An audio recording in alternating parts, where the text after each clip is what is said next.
সাবেক আইজিপি বেনজিরের বিরুদ্ধে ইন্টারপোলের red alert. Sheikh হাসিনাকে ফেরাতে তৎপর দুদক। বিভিন্ন সংস্থার সঙ্গে চুক্তির পাশাপাশি পাঠানো হচ্ছে চিঠি।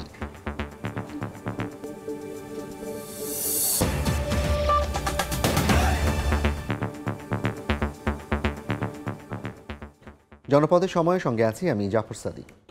সাবেক আইজিপি বেনজির আহমেদের বিরুদ্ধে রেড অ্যালার্ট জারি করেছে ইন্টারপোল। বিকেলে খবর নিশ্চিত করেছে পুলিশ সদর দপ্তর। এদিকে চানখারপুলে 6 জনকে হত্যা মামলায় সাবেক ডিএমপি কমিশনার হাবিবুর রহমান সহ 8 জনের বিরুদ্ধে 25 মে আনুষ্ঠানিক অভিযোগ দাখিলের নির্দেশ দিয়েছেন ট্রাইব্যুনাল। এদিন জুলাই হত্যা মামলায় পলক, দীপুমণি সহ 6 জনকে কারাগারে পাঠিয়েছেন গাজীপুরের আদালত। পুলিশের সাবেক মহাপরিদর্শক, আলোচিত সমালোচিত বেনজির আহমেদ। পলাতক সাবেক প্রধানমন্ত্রী শেখ হাসিনা সরকার ক্ষমতায় থাকাকালেই তিনি অবসরে যান। এরপরই একের পর এক থলের বিড়াল বের হতে থাকে। হোটেল, রিসোর্ট সহ নিজ এলাকায় গড়েছেন সম্পদের পাহাড়। র্যাব ও পুলিশের সর্বোচ্চ ক্ষমতার চূড়ান্ত অপব্যবহার করে অপকর্মের অনন্য নজির গড়েছেন বেনজির। দেশ ত্যাগের নিষেধাজ্ঞাকে বৃদ্ধাঙ্গুলি দেখিয়ে পালিয়েছেন বিদেশে। দেশের বিচারহীনতার সংস্কৃতিতে যা আরও এক নজির সৃষ্টি করেছে। তবে 5 আগস্টের পর জুলাই অভ্যুত্থানে ক্ষমতাচ্যুত প্রধানমন্ত্রী শেখ হাসিনা সহ 12 জনের বিরুদ্ধে রেড নোটিশ জারির আবেদন করেছিল বাংলাদেশ পুলিশের ন্যাশনাল সেন্ট্রাল ব্যুরো এনসিবি। 11 জনের বিরুদ্ধে আনা হয়েছে মানবতা বিরোধী অপরাধের অভিযোগ, আর বেনজিরের নামে আনা হয়েছে আর্থিক কেলেঙ্কারির অভিযোগ। এর মধ্যে তার বিরুদ্ধে রেড নোটিশ জারি করল ইন্টারপোল। চিফ প্রসিকিউটর জানান, ভিডিও ফুটেজ দেখে যাদের সম্পৃক্ততা মিলেছে তাদেরকেই অভিযুক্ত করা হয়েছে। তাদের বিরুদ্ধে সাফিসিয়েন্ট সাক্ষ্য প্রমাণ থাকলে, যে তদন্ত সংস্থা যেটা পেয়েছে আর কি, সেটার ভিত্তিতে আমরা আনুষ্ঠানিকভাবে অভিযোগ দাখিল অর্থাৎ ফর্মাল চার্জ আমরা আদালতে দাখিল করব। সবকিছুকে সামনে রেখে তদন্ত করা হয়েছে। অধিকাংশ মামলার ক্ষেত্রেই যারা অক্সিলিয়ারি ফোর্স হিসাবে আওয়ামী লীগ, যুবলীগ, ছাত্রলীগ, হেলমেট বাহিনী যারা ছিল, অধিকাংশ ক্ষেত্রেই তাদের সম্পৃক্ততা পাওয়া যাচ্ছে। তাদেরকেও সম্পৃক্ত করে তদন্ত রিপোর্ট দাখিলের প্রক্রিয়াও চলমান আছে। চানখারপুলের স্পেসিফিক এই 6 জন বিপ্লবীকে হত্যা করার যে ঘটনা, সেটার ভিডিও চিত্রে শুধুমাত্র পুলিশ বাহিনীকেই সম্পৃক্ত পাওয়া গিয়েছে। সে কারণেই এই মামলাতে 8 জন পুলিশের বিরুদ্ধে তদন্ত রিপোর্ট দাখিল হয়েছে। অন্যদিকে জুলাই হত্যা মামলায় জুনাইদ আহমেদ পলক, দীপুমণি সহ 6 জনকে কারাগারে পাঠিয়েছেন গাজীপুরের আদালত। মেট্রোপলিটন ম্যাজিস্ট্রেট আদালতে হাজিরের সময় তাদের দিকে ডিম নিক্ষেপ করা হলে দেখা দেয় উত্তেজনা। সানবীর রূপল, সময় সংবাদ, ঢাকা। শেখ হাসিনা সহ তার পরিবারের সদস্যদের দেশে ফেরাতে কার্যক্রম শুরু করেছে দুদক, এমনটাই জানিয়েছে সংস্থাটির কমিশনার হাফিজ আহসান ফরিদ। তিনি বলেন, দুর্নীতি মামলার পলাতক আসামিদের ফেরাতে আন্তর্জাতিক বিভিন্ন সংস্থার সঙ্গে চুক্তির পাশাপাশি পাঠানো হচ্ছে চিঠি। একই সঙ্গে টিউলিপ সিদ্দিককে বাংলাদেশি নাগরিক হিসেবে বিচারের মুখোমুখি করা হবে বলেও জানান তিনি। পতিত সরকারের প্রধানমন্ত্রী শেখ হাসিনা পরিবারের বিরুদ্ধে প্রতিদিনই নিত্য নতুন দুর্নীতির নানা অভিযোগ জমা হচ্ছে দুদকে। ইতোমধ্যে পূর্বাঞ্চলে প্লট জালিয়াতির ঘটনায় 6 মামলার চার্জশিট দাখিলের পর আদালত শেখ হাসিনা সহ পরিবারের সদস্যদের বিরুদ্ধে গ্রেফতারি পরোয়ানা জারি করেছেন। আদালতের আদেশের আলোকে আসামিদের কিভাবে ফেরাবে দুদক, এমন প্রশ্নে সংস্থাটির কমিশনার জানান, পলাতকদের দেশে ফেরাতে আন্তর্জাতিক বিভিন্ন সংস্থার সঙ্গে চুক্তিসহ নানা পদক্ষেপ গ্রহণ করা হয়েছে। বাংলাদেশ সরকারের পক্ষ থেকে অনুরোধ জানানো হয়েছে যে অভিযুক্ত ব্যক্তিদের ফেরত পাঠানোর জন্য। এছাড়া আমাদের সাথে বিভিন্ন আন্তর্জাতিক দুর্নীতি দমন সংস্থার সাথে আমাদের চুক্তি পর্যায়ে রয়েছে। এই চুক্তি হয়ে গেলেই আমরা তাদের কাছ থেকে সাহায্য আশা করব ইনশাআল্লাহ। এদিকে দুর্নীতির মামলার আসামি টিউলিপ সিদ্দিক নিজেকে ব্রিটেনের নাগরিক দাবি করলেও দুদক বলছে বাংলাদেশের নাগরিক হিসাবেই বিচারের মুখোমুখি করা হবে তাকে আমরা এখানে বিদেশি নাগরিক হিসেবে আমরা কনসিডার করে নিই। সো এখন যখন মামলা হয়ে গেল, এখন তো সে বিদেশি নাগরিক, যেহেতু আমাদের জানা হলো সে বাইরে অবস্থান করছে, সেজন্য আমাদের সরকারের পক্ষ থেকে অবশ্যই উদ্যোগ নেওয়া হবে যাতে তাকে ফেরত এনে এখানে বিচার কার্য করা যায়।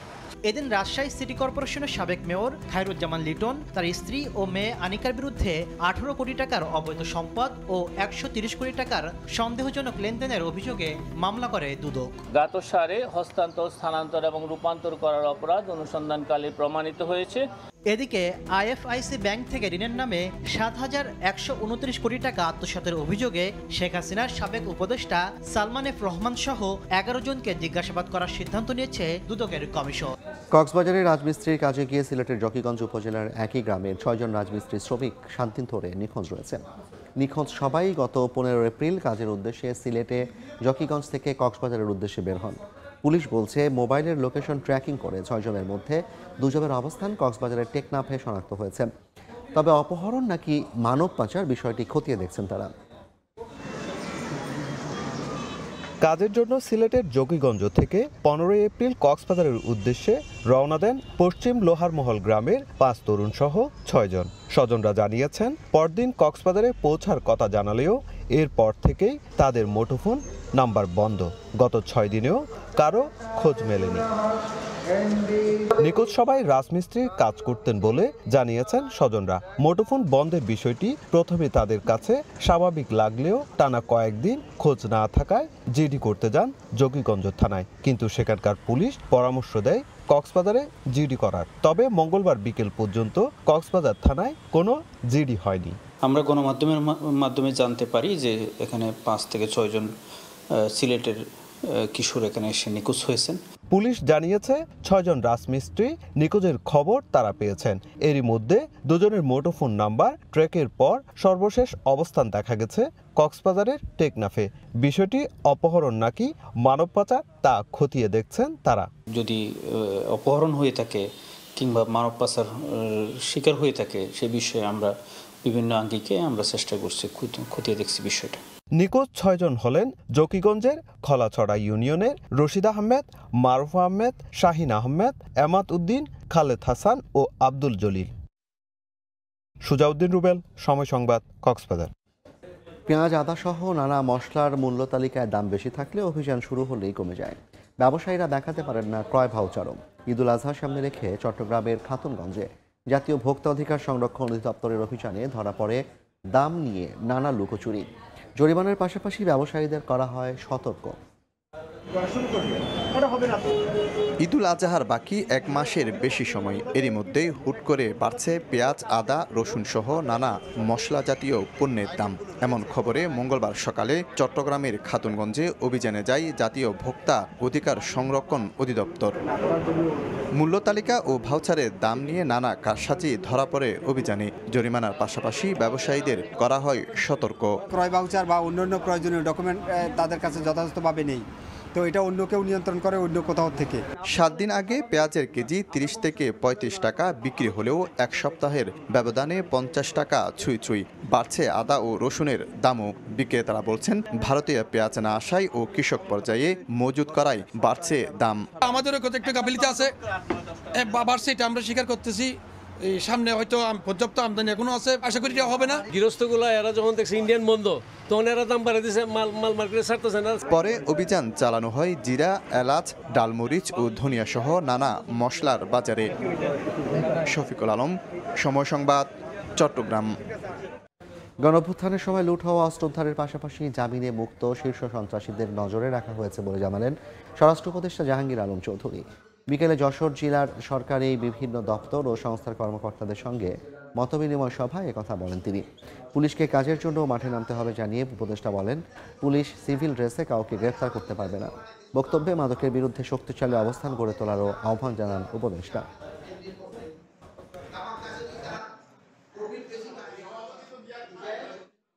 যে পরিমাণ অস্ত্র লুট হয়ে গিয়েছিল, কিন্তু আমরা কিন্তু সব উদ্ধার করতে পারিনি, সব কিছু কিন্তু উদ্ধার করা যায় নাই। এটা যত তাড়াতাড়ি সম্ভব হাতিয়ারগুলি উদ্ধারের ব্যবস্থা করতে হবে। কিছু কিছু শীর্ষ সন্ত্রাসীও কিন্তু জামিন পেয়ে গেছে। জামিনে মুক্ত হওয়ার পরে তাদের অ্যাক্টিভিটিসগুলি আপনাকে সবসময় তাদের নজর রাখে। এই ক্ষেত্রে ইন্টেলিজেন্স বাহিনীগুলি যারা আছে তাদের আরও বেশি কেয়ারফুল হতে হবে। আর একটা জিনিস আমি পুলিশে সবসময় বলবো, সিভিল ড্রেসে কোনো কাউকে গ্রেপ্তার করা যাবে না।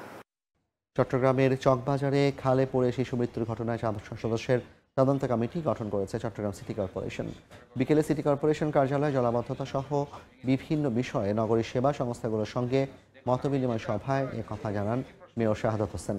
বলেন, সিটি কর্পোরেশনের সচিব আশরাফুল আমিনকে প্রধান করে কমিটি করা হয়েছে। আগামী 7 কর্মদিবসের মধ্যে তদন্ত প্রতিবেদন জমা দিতে বলা হয়েছে।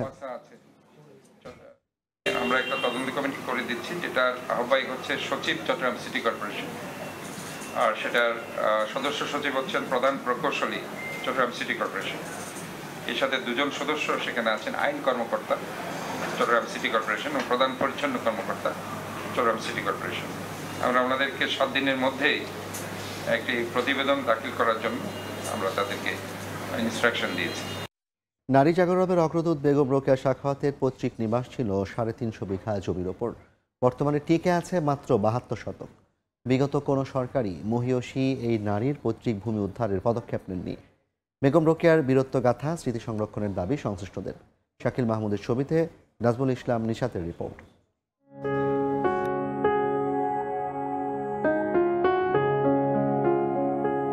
প্রথা ভেঙে নারীদের অধিকার বোধ জাগানোর দায়িত্ব নিয়েছিলেন বেগম রোকেয়া সাখাওয়াত। শিক্ষার আলোয় আলোকিত করার পাশাপাশি নারীদের আত্মমর্যাদা জাগরণের প্রেরণা হয়েছিলেন বেগম রোকেয়া। 1880 সালের 9 ডিসেম্বর রংপুরের পায়রাবন্দের এক সম্ভ্রান্ত মুসলিম পরিবারে জন্মগ্রহণ করেন এই মহিয়সী নারী।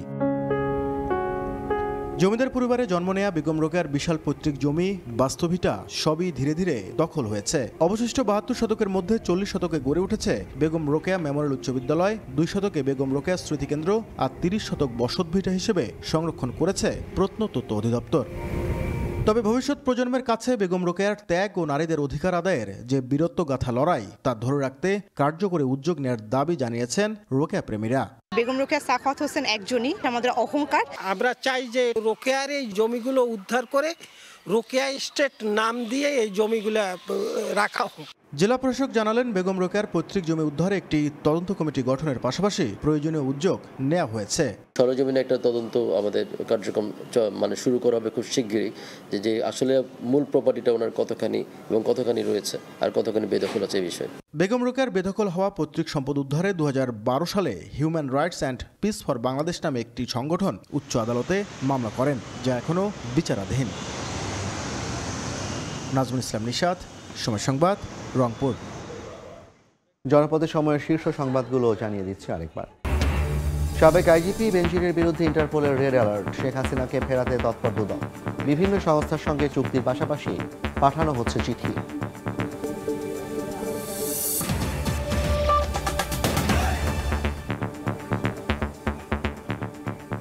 এই ছিল জনপদের সময়। সঙ্গে থাকুন সময়।